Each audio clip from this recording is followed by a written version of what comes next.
Jesus said to him, "You shall love the Lord your God with all your heart, with all your soul, and with all your mind. This is the first and great commandment. A second likewise is this: you shall love your neighbor as yourself.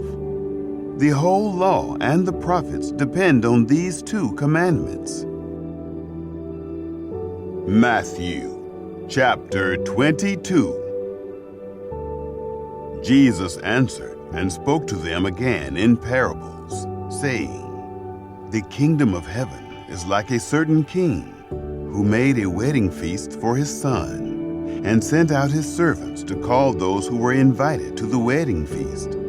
But they would not come. Again he sent out other servants, saying, 'Tell those who are invited, behold, I have prepared my dinner. My cattle and my fatlings are killed, and all things are ready. Come to the wedding feast.'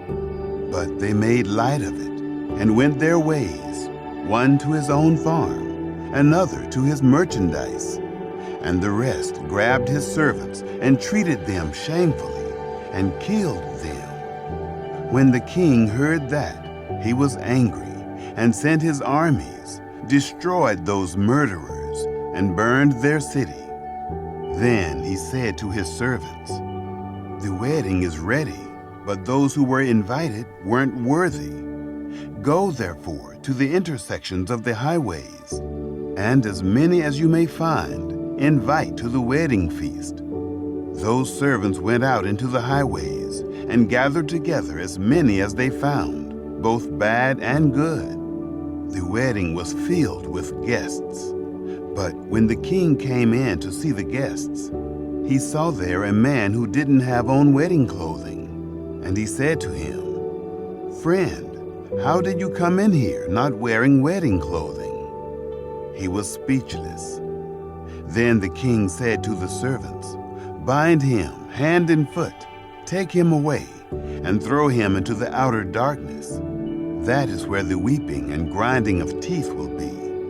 For many are called, but few chosen.' Then the Pharisees went and took counsel how they might entrap him in his talk.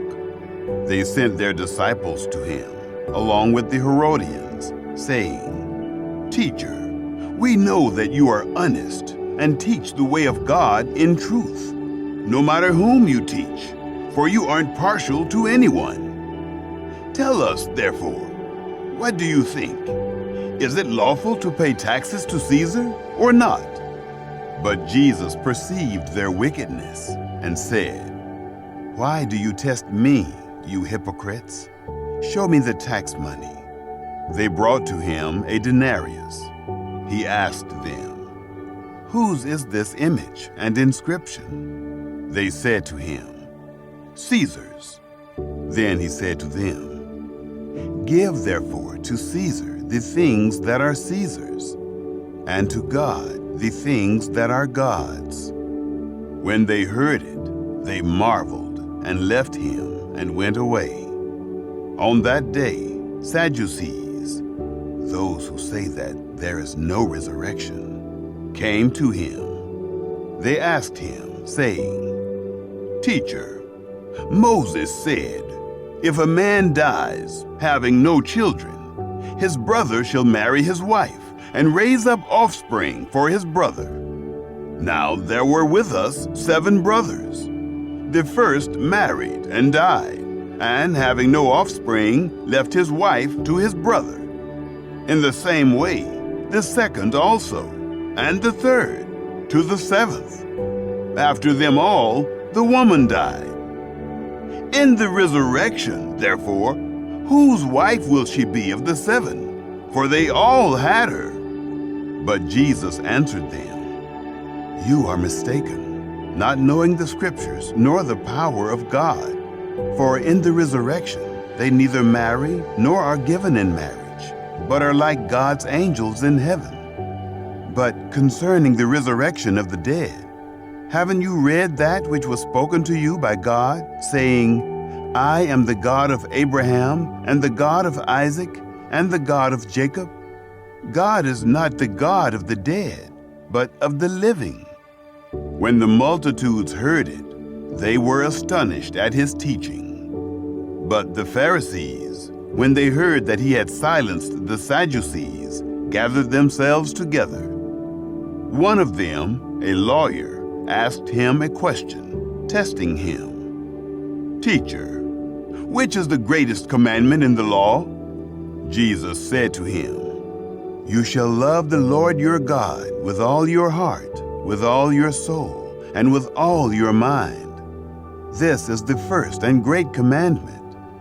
A second likewise is this: you shall love your neighbor as yourself. The whole law and the prophets depend on these two commandments." Now, while the Pharisees were gathered together, Jesus asked them a question, saying, "What do you think of the Christ? Whose son is he?" They said to him, "Of David." He said to them, "How then does David in the Spirit call him Lord, saying, 'The Lord said to my Lord, sit on my right hand, until I make your enemies a footstool for your feet?' If then David calls him Lord, how is he his son?" No one was able to answer him a word. Neither did any man dare ask him any more questions from that day forward.